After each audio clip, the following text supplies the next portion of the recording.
요사이는 뭐 새해 인사를 그렇게 한다 그럽니다. 새해 복 많이 받으시고 혹시 남으면 저 좀 주십시오. IMF 시대인 시대인 것 같아요. 그렇죠? 우리 모두 국가 부도에 참 위기를 맞고 있습니다. 많은 사람들이 이 국가 부도에 대한 이제 원인을 얘기합니다. 곧 아마도 청문회가 열리지 않을까.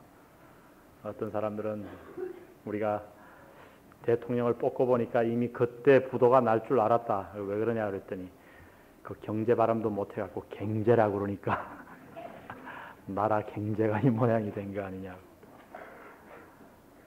서로 책임을 전가합니다. 그러나 제가 생각할 때 우리의 모두의 책임이 아닌가 생각됩니다.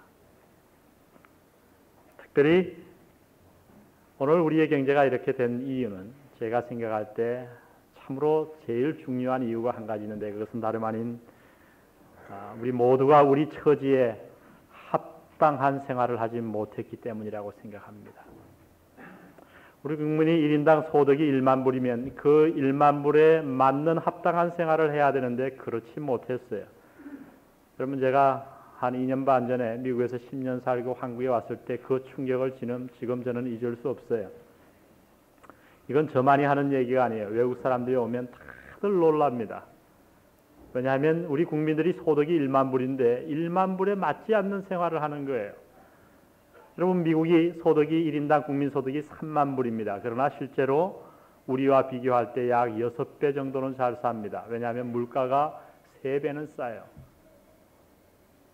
전기값도 3배가 싸고 휘발유값도 3배가 싸고 우리가 800대 1 할 때 얘기예요. 지금은 뭐 한 4배, 5배가 싸겠죠. 소고기값도 3배가 싸고요. 그럼 모든 물가를 감안해 보면 약 6배는 미국이 잘 삽니다. 그러나 제가 미국에 10년 살 동안 10불 넘는 1대 800일 때 8,000원이 넘는 식사를 한 것이 그저 2-3번 기억에 납니다. 제가 어떤 분에게 좋은 대접을 받아서 25불짜리 식당에 가서 한번 식사를 했고 저희 장인 어른이 오셨을 때 멋모르고 모시고 갔다가 제가 바가지 한번 썼습니다. 4명이서 100불이 나왔는데 끝까지 안 내시고 앉아 계시더라고요. 제가 냈습니다. 집에 와서 잠이 안 오더라고요.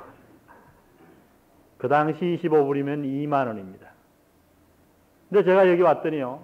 친구 만나려고 5만 원 뒷주머니에 넣고 갔다가 창피를 톡톡히 당했어요. 그래서 저를 안내한 식당에 갔는데 4명 먹었는데 10만 원이 나오더라고요. 10만 원이. 보통 식사예요. 어제 신문에 보니까 우리 한국의 경량차의 퍼센테이지가 4.5% 정도 된다고 합니다. 일본이 18%, 스위스, 프랑스가 33%입니다. 제가 미국에 있을 때 10년이 넘는 차를 타고 다녔습니다. 보통입니다. 15년, 20년 된 차 타고 다니는 사람이 너무 많아요. 근데 여기 오니까 4년이 되니까 다 바꿔요. 그저 수백만 원짜리 옷을 사고 속옷이 하나에 10만 원, 20만 원 하고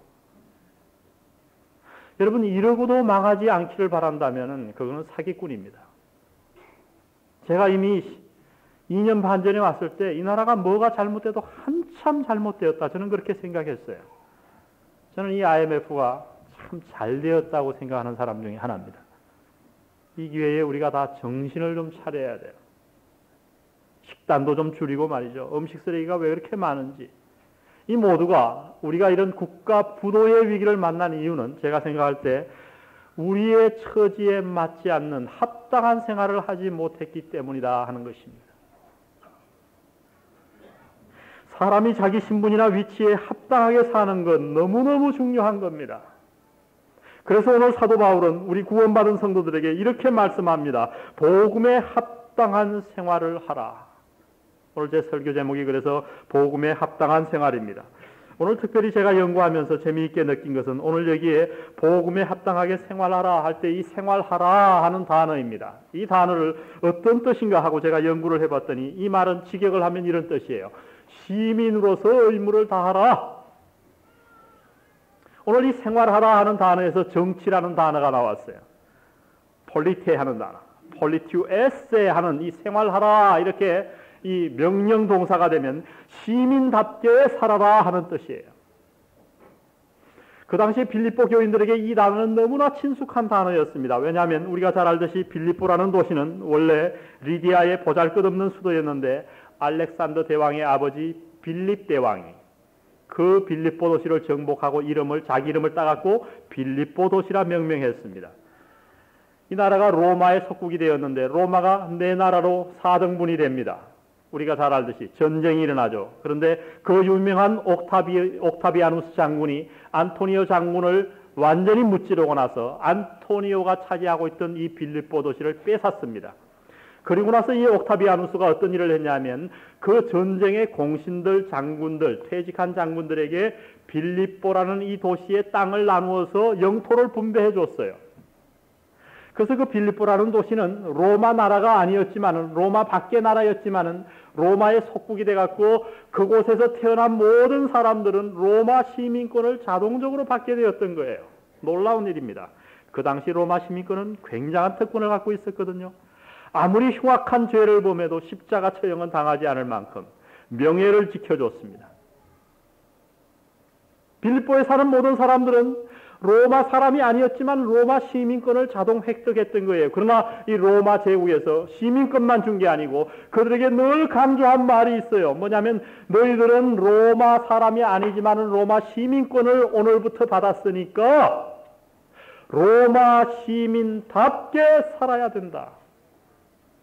로마 시민다운 품위를 지켜야 되고 로마 시민다운 도덕을 지켜야 되고 로마 시민으로서 마땅히 내야 할 세금을 내야 되고 이런 말을 수없이 교육을 시켜왔던 거예요. 그래서 이 빌립보 교인들에게 생활하라, 시민의 의무를 다하라, 시민답게 살아라 그러면 이 사람들은 그 단어가 너무 친숙한 단어였어요. 사도 바울이 이 단어를 바로 사용했던 거예요. 3장 20절에 사도 바울이 얘기하잖아요. 우리의 시민권은 오직 하늘에 있는지라. 빌립보 사람들아, 너희가 로마의 시민권을 받은 걸 가지고 자부심을 느끼고 기뻐하느냐? 그것이 문제가 아니다. 너희들은 하늘의 시민권을 받은 자이다. 그러면서 오늘 저와 여러분에게 빌립보 교인들을 향해서 사도 바울은 복음에 합당한 생활을 하라고 권면하고 있는 것입니다. 여러분, 그리스도인이란 어떤 자들입니까? 복음을 받아들인 자예요. 많은 사람들이 생각하기를 교회 출석하면 그리스도인이 될 것으로 착각합니다. 그렇지 않아요. 그래서 제가 피곤한데도 주일 오후에 새가족반을 제가 인도하는 거예요. 뱃속에서부터 모태신앙이라고 얘기하며 엄마 뱃속에서부터 60까지 교회를 왔다 갔다 해도 그 사람이 복음을 받아들이지 않으면 하나님과 상관없는 자예요. 그는 하늘의 시민권을 얻지 못한 자입니다. 어떻게 해야 그리스도인이 되는가? 어떻게 해야 하나님의 백성이 될 것인가? 성경은 얘기합니다. 복음을 받아들여야 돼요. 그래서 이 복음을 받아들인 자에게 엄청난 신분의 변화가 생기는데 어떤 변화가 생기는가? 고린도후서 5장 17절에 사도 바울은 뭐라 그럽니까? 누구든지 그리스도 안에 있으면 새로운 피조물이라. 중요한 단어는 누구든지, 부자나 가난한 자나 가문이 초라한 자나 가문이 대단한 자나 죄를 많이 지은 자나 깨끗한 자나 누구든지 그리스도 안에 있으면 새로운 피조물이라. 다시 지음을 받은 자라는 거예요. 그래서 그 말이 얼마나 놀라웠던지, 보라, behold, 무슨 뜻이에요? 놀란 감탄사 아닙니까? 보라, 이전 것은 지나갔으니 새 것이 되었도다. 우리가 예수 그리스도 안에 있을 때에, 우리가 복음을 받아들였을 때에 저와 여러분에게 엄청난 신분의 변화가 생긴 것을 말씀해 주고 있는 겁니다. 오늘 신자들의 문제가 무엇인가? 바로 여기에 있는 거예요.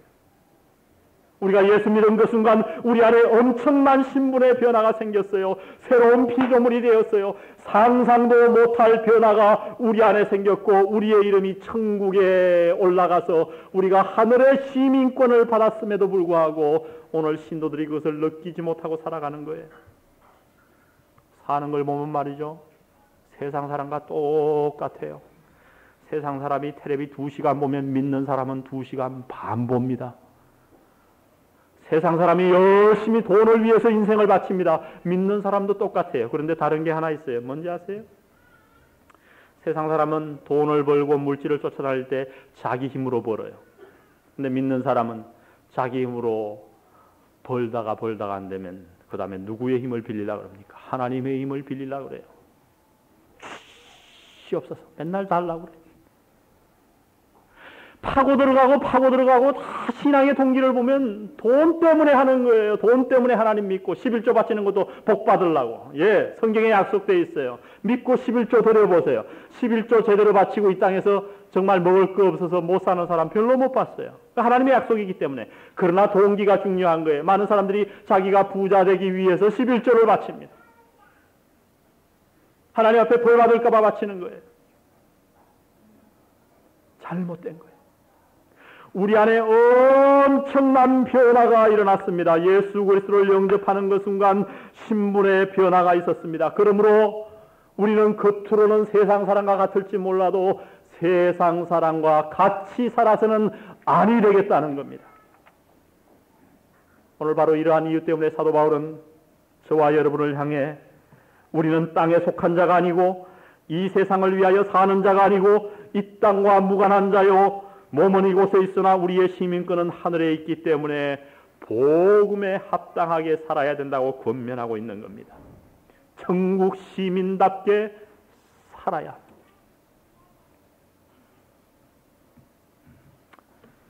(98년) 첫 주를 맞이했습니다. 이제 우리에게 52주가 남아 있습니다. 여러 가지 목표를 세웠을 줄 압니다. 그러나 여러분 하나님의 말씀을 의지해서 부탁드립니다. 이 98년 여러분의 목표에 복음에 합당하게 살겠다고 하는 이 결심을 여러분 목표 제일 윗자리에 두시기를 주의 이름으로 축원드립니다. 이것같이 중요한 일이 없습니다. 복음에 합당하게. 도대체 어떻게 살면 그러면 복음에 합당하게 사는 것인가? 사도 바울은 오늘 본문을 통해서 몇 가지를 우리에게 보여주고 있습니다. 첫 번째 27절에서 보여주는 것은 복음에 합당하게 사는 삶은 무엇인가 하면 복음의 신앙을 위해 협력하는 삶입니다. 다 같이 복음의 신앙을 위해 협력하는 삶. 이게 무슨 뜻인가? 복음의 신앙을 위해 협력하는 게 복음에 합당하게 사는 것이라니. 27절 보십시오. 오직 너희는 그리스도 복음에 합당하게 생활하라. 이는 내가 너희를 가보나 떠나 있으나 너희가 일심으로 서서 한 뜻으로 복음의 신앙을 위하여 협력하는 것과, 이 27절의 뜻을 확실하게 알기 위해서는 두 가지 중요한 단어에 우리의 초점을 모아야 합니다. 첫 번째는 서서라고 하는 단어예요. 일심으로 서서, stand firm. 이거는 군사적인 용어예요. 어떨 때 썼냐면은 전쟁이 아무리 치열하고 자신의 목숨이 위태로워도 그 병사가 자신의 위치에 굳게 서 있는 모습을 표현할 때 서서라고 얘기하는 거예요. 여러분, 우리가 있는 성이 포위됐다고 칩시다. 총알이 날아듭니다. 전우가 쓰러져 죽습니다. 그럼에도 불구하고 병사가 자신의 위치를 그대로 지키고 서 있을 때에 이 단어를 썼던 거예요.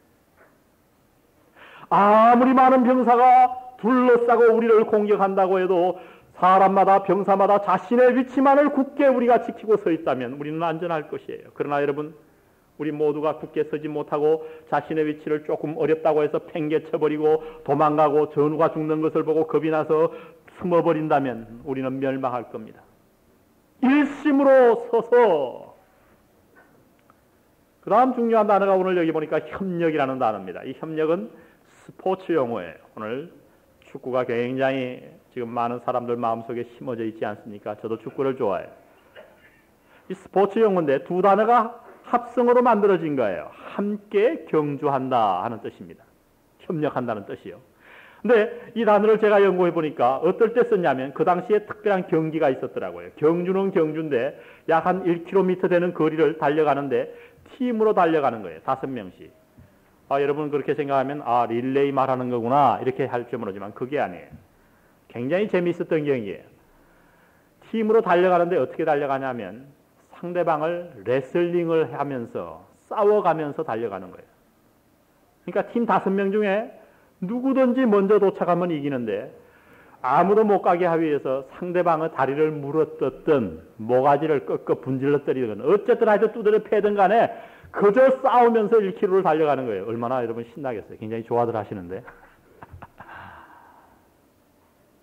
그 경기에서 승리하는 비결이 뭐냐 하면 다른 것이 없어요. 혼자 잘해서 되지 않아요. 팀이 되어야 됩니다. 팀을 잘 이루어가지고 누가 달리기를 잘하는가, 누가 몸을 잘 빠지는가 이렇게 해가지고 그 힘이 센 사람들은 상대방이 잘 뛰는 사람 뒷다리를 자꾸 늘어져야 되고 잘 뛰는 사람은 달려나가야 되는 거예요. 여러분 거기서 나온 게 바로 미식축구예요. 미식축구의 맛이 바로 그거예요. 이 수비수들 보면 덩치가 이렇단 말이죠. 내 몸이 얼마나 단단한지 우리 한국 사람은 어깨 한번 딱 부딪히면 다 부러질 것 같은데 그 사이를 뚫고 부딪히면서 싸우면서 나가잖아요.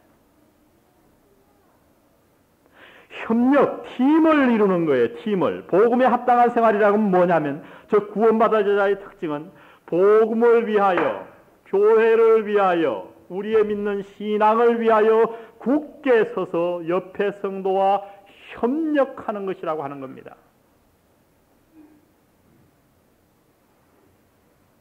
여러분 이것이 바로 오늘 교회의 문제점이에요. 교회 안에 하나님의 직통 계시를 받는 사람들이 너무 많아요. 무슨 말씀인 거 아니?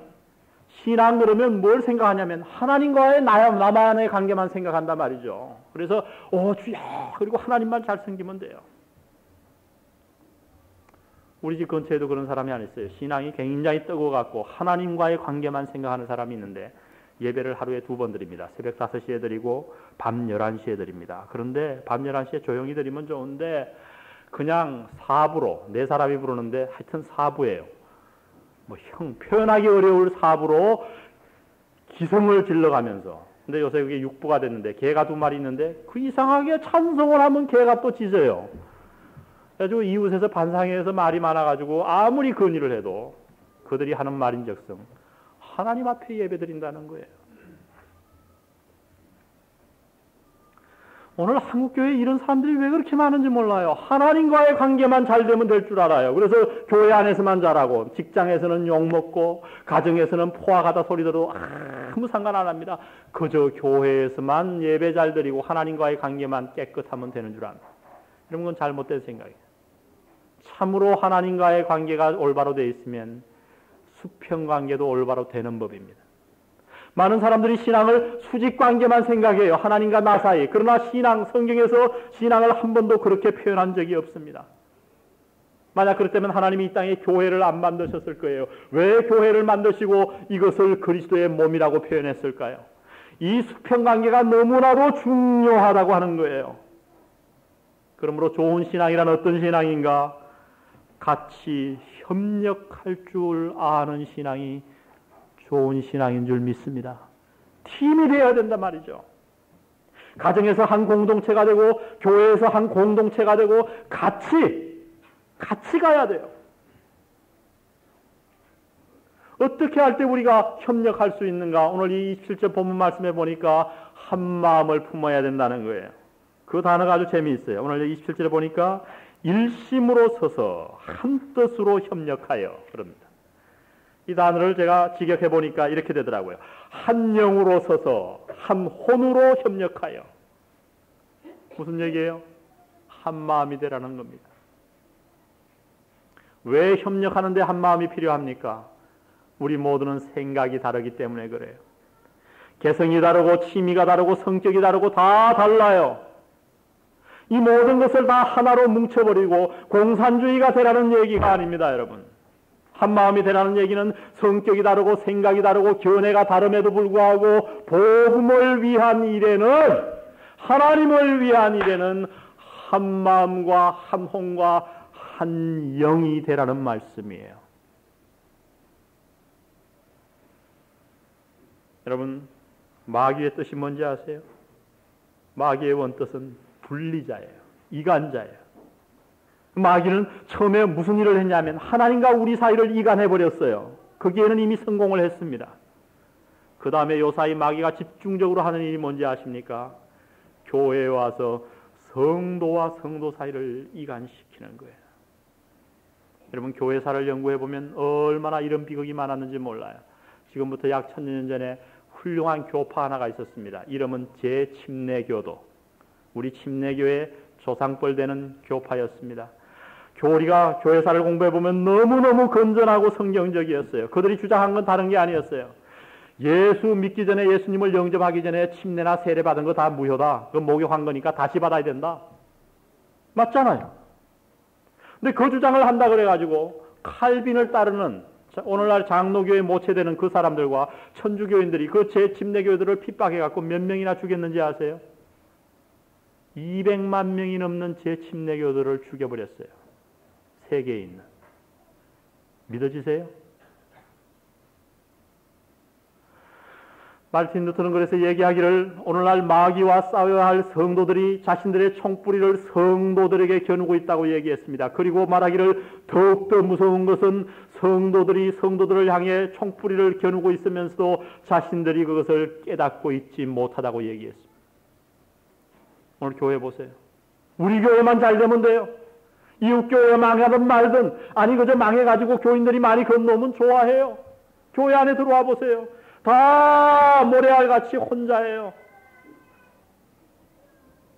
아이 목사님 저 조집사를 사랑하란 말입니까? 저 조집사님과 팀이 되라고요? 조집사 말고 조집사 말이에요. 아이고 말도 안 됩니다 목사님. 저하고 성경 해석도 틀리고요. 신학도 틀리고요. 성격도 틀리고요. 신앙도 다 틀려요. 장로교에서 넘어왔잖아요. 어떻게 그거 같이 하겠어요? 복음에 합당한 생활이 아닌 거예요. 제가 1월 2일 날 저희 처갓집 친척집에 갔습니다. 종고모 되시나? 그런 집인데 인사를 갔어요. 너무 오랫동안 안 갔어요. 갔더니 거기 대학생 하나가 우리 광진이를 좋아해서 이 햄스터라 그래가지고 하얀 쥐 있죠.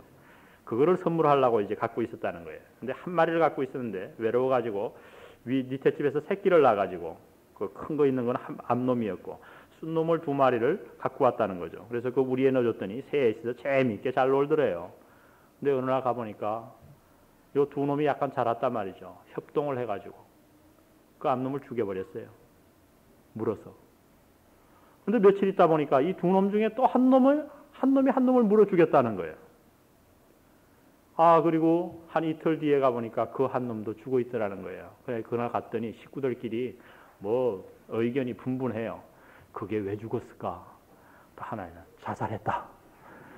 자살하는 건 니 봤나? 혓바닥 봤나? 물어뜯은 것도 봤나? 그러고 애들이 뭐 난리예요. 무슨 자살을 했겠어요, 지가. 왜 죽었을까요? 외로워서 죽었겠죠. 물고기 2마리를 어항에 넣었습니다. 둘이 싸우잖아요. 한 마리가 한 마리를 물이 죽이죠. 나중에 그 한 마리가 죽어요. 왜 죽는지 아세요? 그 죽은 물고기로 인해서 물이 다 썩어 들어가거든요.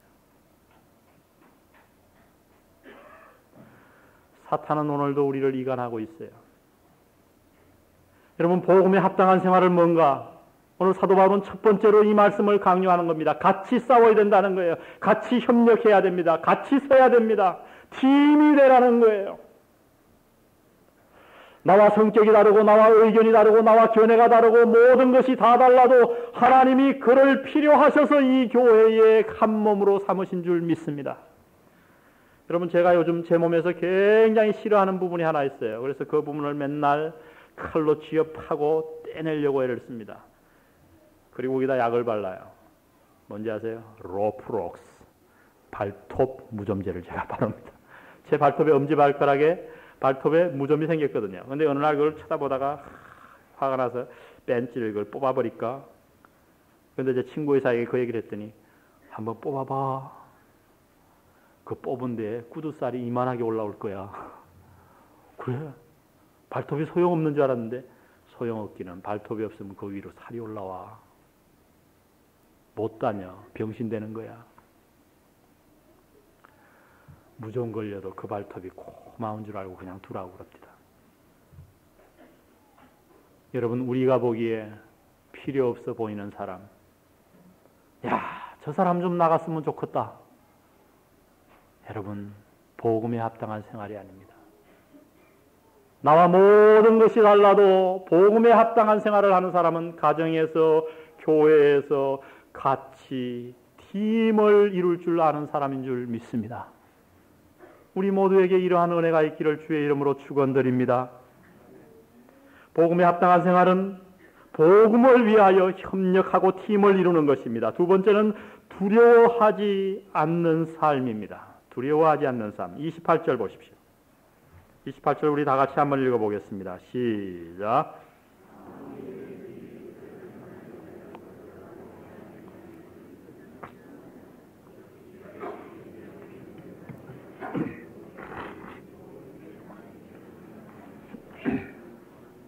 예. 오늘 여기에서 이 두려워한다고 하는 단어를 제가 연구해보고 놀란 것이 하나 있는데, 그것은 다름 아닌 두려워하는 이 단어는 신약 성경에서 이곳 한 곳밖에 등장하지 않아요. 희귀한 단어예요.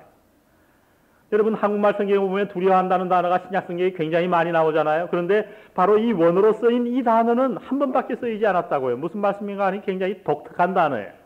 이건 어떨 때 사용하냐면 짐승들이 여러분 소나 말이 이렇게 걸어가다가 밤에 뭐에 깜짝 놀라잖아요. 이렇게 깜짝 놀랄 때에 그 모습을 표현할 때 이 두려워하는 단어를 썼어요. 이 단어를. 그러니까 무슨 뜻이냐면 겁먹은 말처럼 놀란 새처럼 조마조마해 하면서 비겁하게 살아가는 것을 의미하는 거예요. 복음에 합당한 생활이란 어떤 생활이냐면 이렇게 겁에 질려가지고 두려워하며 조마조마해가면서 살아가는 삶이 아니라는 겁니다.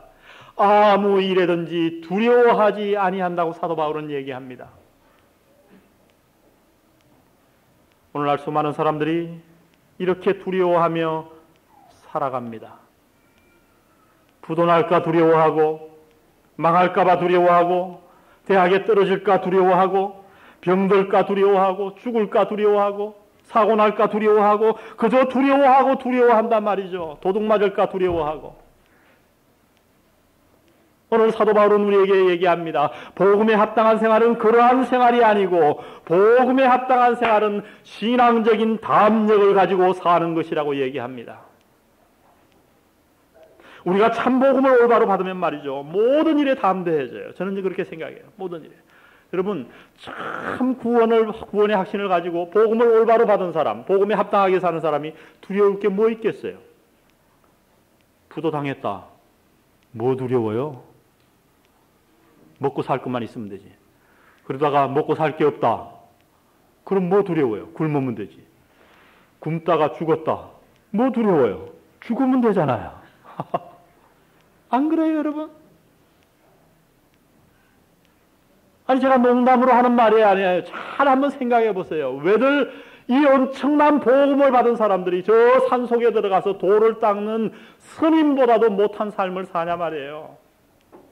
여러분 그 잘못된 종교를 평생 수도해서 머리를 깎고 수도한 스님들 보세요. 다 두려워하지 않아요? 죽음도 괜찮다? 초월해서 살아요. 근데 왜 그리스도인들이 복음을 받은 사람들이 그렇게 살지 못하냐는 겁니다. 두려워하는 마음을 버리시기를 바랍니다.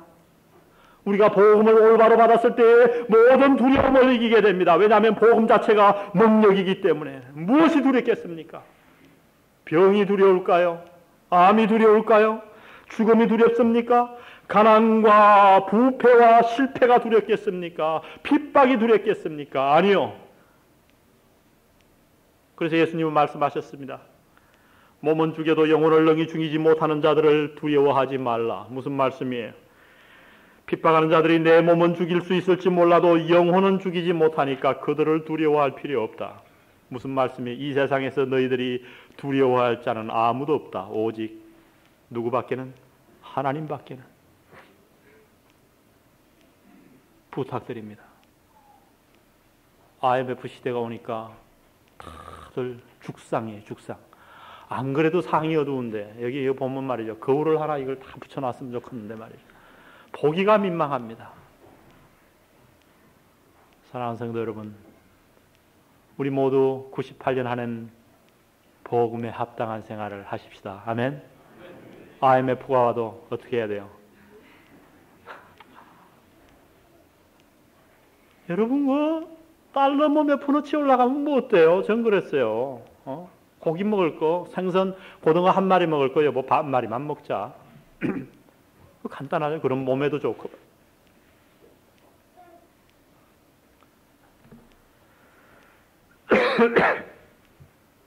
여러분, 우리가 잘 아는 대로 이스라엘 백성에게 참 비극이 있었죠. 가데스 바네아. 10명의 정탐꾼들과 2명의 정탐꾼 여호수아와 갈렙의 의견이 갈렸어요. 그들의 차이가 뭔지 아세요? 두려워하는 거였어요.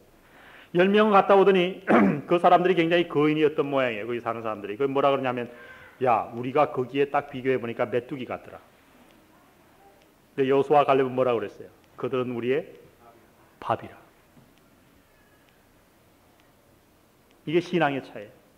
복음에 합당한 생활을 살 때 우리가 이렇게 표현할 수 있어야 돼요. 이 세상과 어려움은 우리의 밥이라. 이러한 축복이 여러분에게 있으시기를 간절히 바랍니다. 우리 29절 다 같이 한번 읽겠습니다. 시작.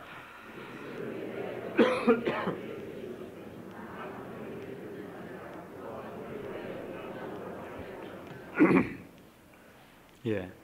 마지막으로 복음에 합당한 생활은 어떤 생활인가? 그리스도를 위하여 기꺼이 고난받는 삶입니다. 다 같이 그리스도를 위하여 기꺼이 고난받는 삶. 29절을 직역을 해보니까 이렇게 되더라고요. 왜냐하면 그리스도를 위하는 것, 즉 그를 믿는 것과 그를 위하여 고난당하는 것이 너희에게 선물로 주어졌기 때문이다. 무슨 말씀인가 하니, 하나님이 우리에게 두 가지 큰 은혜, 선물을 주셨는데 그게 뭔지 본문에 나타나 있어요. 첫 번째는 믿음이라는 거예요. 우리가 예수 그리스도를 믿게 된 것, 하나님을 믿게 된 것, 이건 하나님의 선물이라는 거예요. 전 이 말씀이 잘 안 깨달아졌는데 언젠가 제가 전도하다가 이 말씀을 깨달은 적이 있어요. 제 친구에게 제가 몇 년을 따라다니면서 전도를 했거든요.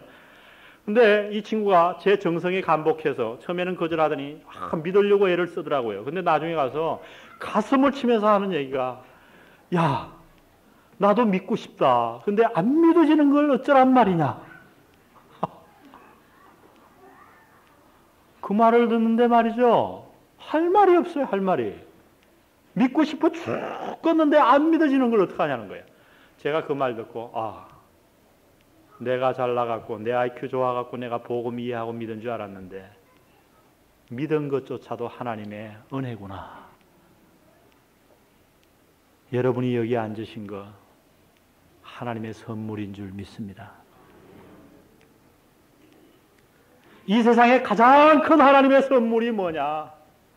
이 세상에 비록 헐벗고 가난하고 병들게 살아도 내가 예수 그리스도를 내 마음에 영접하여 하늘의 시민이 된 것, 하나님의 가장 큰 선물인 줄 믿습니다. 여러분, 이것은 다 이해가 가요. 그런데 두 번째 기가 막힌 얘기를 하는데, 이 세상에 큰 선물이 두 개가 있는데 우리가 예수 믿는 것, 두 번째는 뭐냐면 그리스도를 위하여 받는 고난. 고난이 선물이라는 거예요, 여러분. 고난이.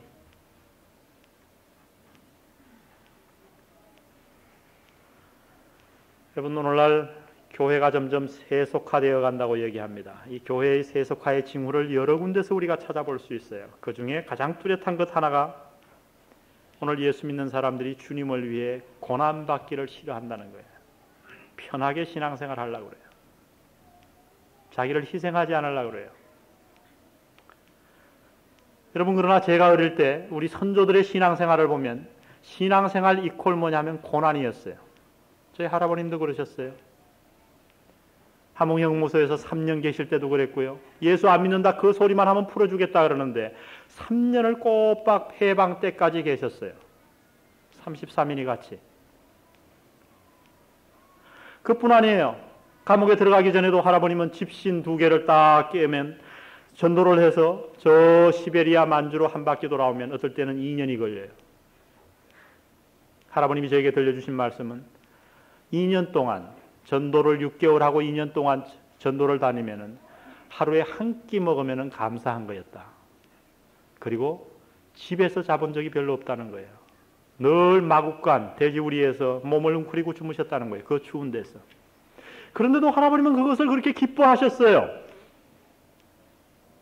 근데 오늘날요, 아마 우리 교인들 그 100분의 1의 고난을 목사가 과제로 내준다고 합시다.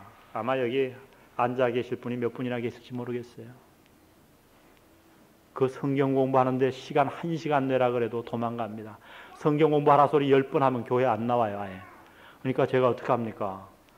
안 나오면 안 되잖아요. 그러니까 자꾸 여러분 눈치만 보는 거예요. 제가 요새 눈이 약간 돌아가는 것 같아요. 어떤 사람이 인기 있는 목사인가? 고난을 안 주고 잘 편하게 해주는 목사. 그러나 여러분, 오늘 하나님은 뭐라고 말씀하십니까?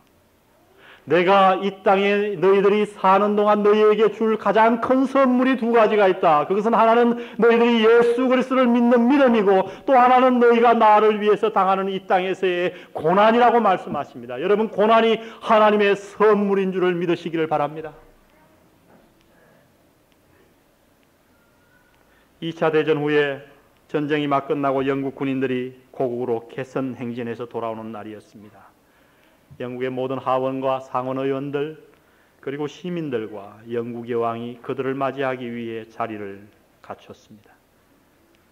그 전쟁에 나갔던 군인들이 귀국합니다. 행렬이 지나갑니다. 큰 부대 육군이 지나가고 공군이 지나가고 해군이 지나갑니다. 사람들이 그저 앉아서 박수를 쳐줍니다. 근데 맨 마지막에 한 작은 부대가 등장합니다. 그 부대가 앞에 오자 갑자기 이 영국 여왕이 자리를 박차고 일어납니다. 그와 동시에 모든 상원 하원 의원들이 자리를 박차고 일어나서 모든 시민들이 기립박수를 보내는 거예요.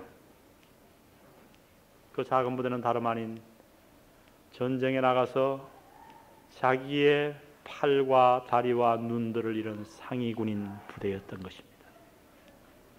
어떤 이는 팔을 잃었고, 어떤 일은 흉측하게 눈을 잃었고, 어떤 일은 다리를 잃었고, 어떤 일은 엎혀오고 쩔뚝거리며 모든 사람들이 멸시해버릴 만한 참으로 불구자들이 거기에 모여 있었습니다. 한 부대를 이루었습니다.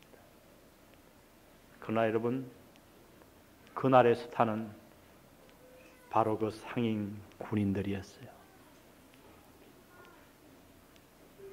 여러분, 저는 이 천국에서도 이와 똑같은 일이 벌어질 것이라고 저는 분명히 믿습니다. 주님께서 천국을 잔치를 배설해 놓고 우리 모든 믿는 자들을 다 환영하실 것입니다. 그날의 스타가 누가 될 것인가? 사도 바울은 이것을 깨닫고 감히 이렇게 얘기합니다. 이후로는 아무도 나를 괴롭게 말라. 내가 내 몸에 예수의 흔적을 가졌노라. 어떤 예수의 흔적이에요? 14만 4천 임 받은 건가요? 아니에요. 그건 아무것도 아니에요. 사도 바울이 무슨 장풍을 써서 사람 고친 건가요? 아니에요. 오늘 그런 인들을, 그런 흔적들을 자랑하려고 해요. 주님의 도움으로 돈 많이 모은 거예요? 아니에요. 사도 바울이 가졌던 흔적은 어떤 겁니다? 주님의 복음을 위해서 태장으로 맞고 돌로 맞고 수없이 굶고 눈은 병들어서 잘 보이지 않은 약한 이 예수로 말미암아 받은 고난, 그 흔적을 사도 바울은 영광으로 알았던 것입니다.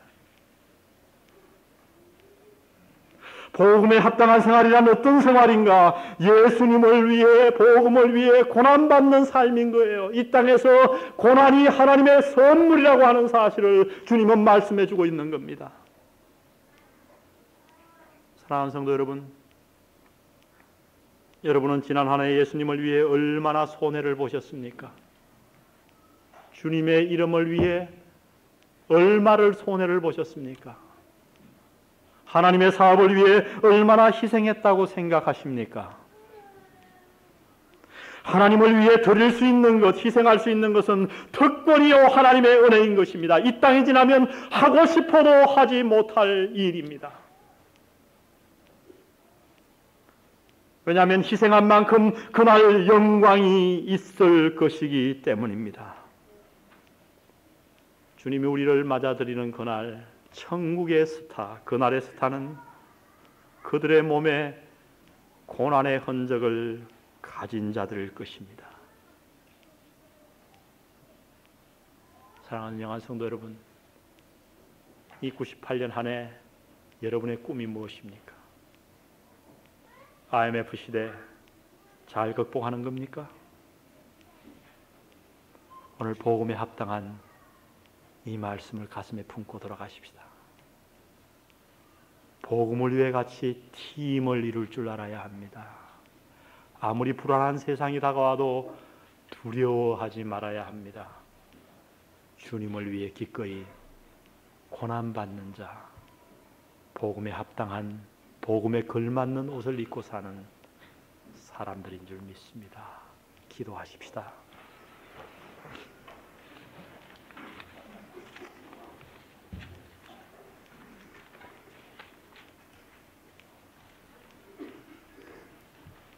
아버지 하나님, 우리가 하나님의 은혜로 천국 시민 되었습니다. 하나님의 아들 되었습니다. 그리스도인이 되었습니다. 교인이 되었습니다. 영안교회에 속하게 되었습니다. 그러나 합당하게 살지 못한 것 용서하여 주옵소서. 우리 국민이 합당하게 살지 못해 국가 부도의 위기에 도달했습니다. 우리 믿는 자들이 똑같은 실수를 범하지 않게 축복해 주옵소서. 이전에 합당하게 살지 못했던 자들이 오늘 이 말씀으로 말미암아 98년 한 해에 복음에 합당한 생활을 하기 위해 애쓰고 힘쓰는 영안 성도들에게 인도하여 주시옵소서. 예수님의 귀하신 이름으로 기도드렸습니다.